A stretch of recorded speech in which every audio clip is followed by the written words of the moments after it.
Hey everybody, here looking at my Sabrent EC-NVME SSD enclosure. I recently uploaded a video where I pulled my 1TB SSD out of this and installed it into a U-green enclosure. And while this works okay, it would be nice for this one here to work okay. So I pulled the SSD out of that and installed into this because I was having an issue where I was getting some corruption with my files on the SSD when it was installed in this enclosure here. And the issue has practically gone away since I moved to this enclosure.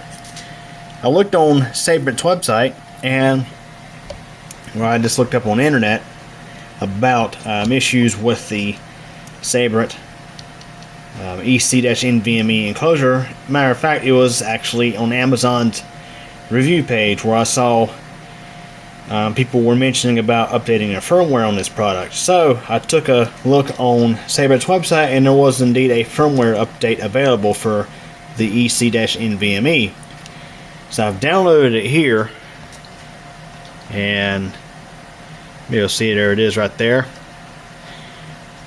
There's no SSD currently in this enclosure, though it's plugged up. You may be able to see a little indicator like there. Let's see what happens when I run this.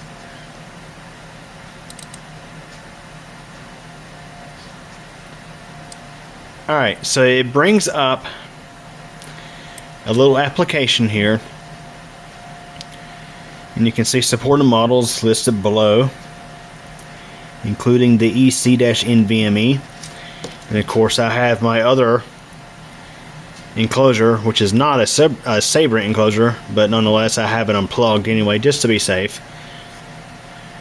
Alright, so it says click here to download and update the Sabrent NVMe bridge.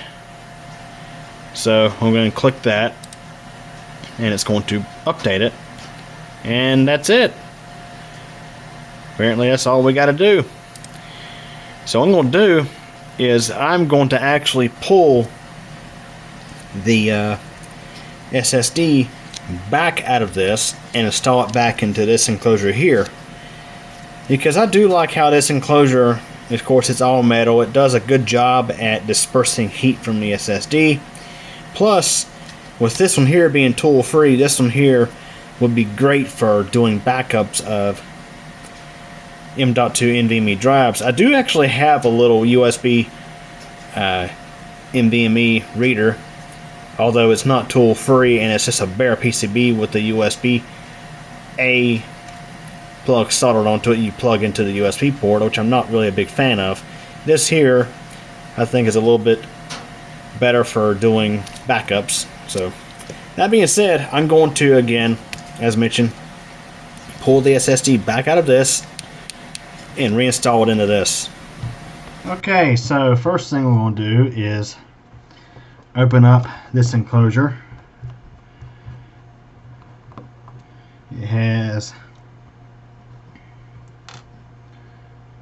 T8 screws in it, Torx bit,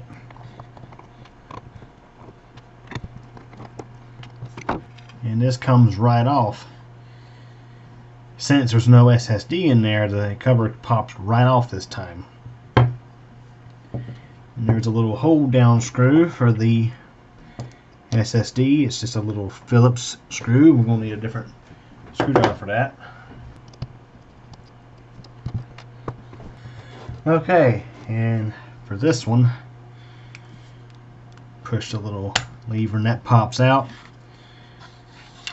So the U-green enclosure, it relies on the sticky thermal pad to hold itself together. So when you first put this together, this here wants to pop right out, but once you use the SSD and it gets warm and causes that thermal pad to swell a little bit, it kind of helps to bond it into place. Alright, so I'm going to peel off this thermal pad carefully, so that way we can reuse it in the future. Put it somewhere where it ain't gonna get dust on it. So we'll turn this right here. That pops up. Just like that. You want to reinstall it.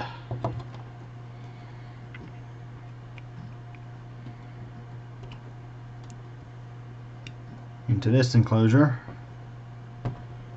And we'll install the hold down screw.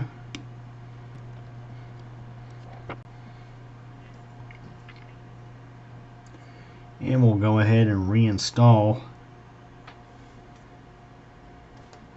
the cover.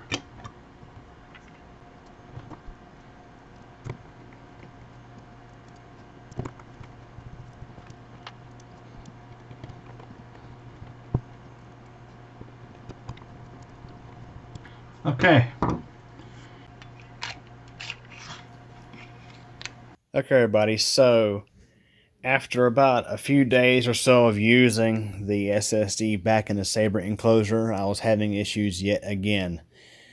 After a few days, I noticed when I had some free time and I was doing some video editing, one of the video files I dropped onto the SSD from the Mid-Tower Lux was corrupted. It was reading 0 bytes for the file size, and it was just completely corrupted.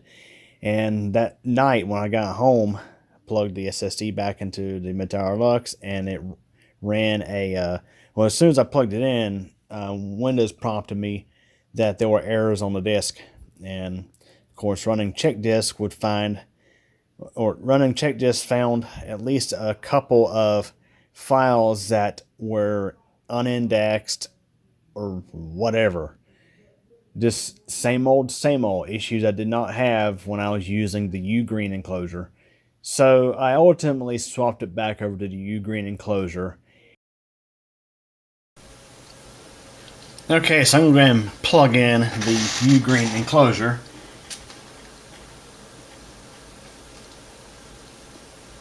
Okay, it's plugged in. Like 3 seconds it took for it to recognize the SSD, which is much quicker than the response time when I plug in the Sabrent enclosure. So that Sabrent enclosure, it's a shame. It's a nice enclosure, but apparently it has a not so good USB to NVMe bridge controller on it. That's a real shame in my opinion. Let's go ahead and go into properties on our SSD here, and we're going to check for errors. I'm going to scan it, see what it says. That was the quickest 3 minutes I've ever seen. Okay, so no errors were found. That's a good thing. And of course there's the contents on the SSD. Let me go to raw videos here. So this video here was fine, but there was another video that I copied over to this SSD last night.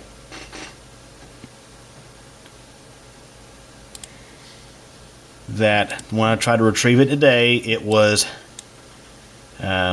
corrupted.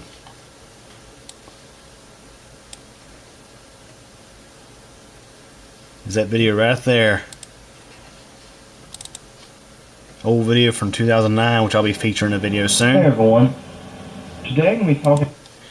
Yeah, I'll be featuring that in a upcoming video, or it may be up before I post this video, who knows.